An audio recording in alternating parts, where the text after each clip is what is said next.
Mga showbiz balita din namin sa inyo ngayong Friday morning. Una rito, matapos ang 20 years sa pag-aaral sa kolehiyo, graduate na ang aktres at Taytay Rizal Councilor na si Kai Cortez sa edad na 38.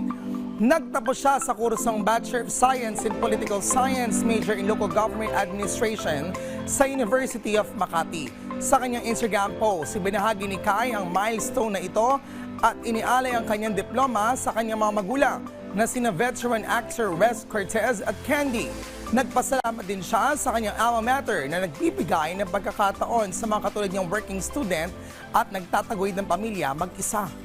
Umapaw naman ang suporta at pagbati mula sa kanyang mga kaibigan sa showbiz tulad ni Ding Dong Dantes, Eugene Domingo, Sanya Lopez, Maxine Magalona at Gerald Napoles.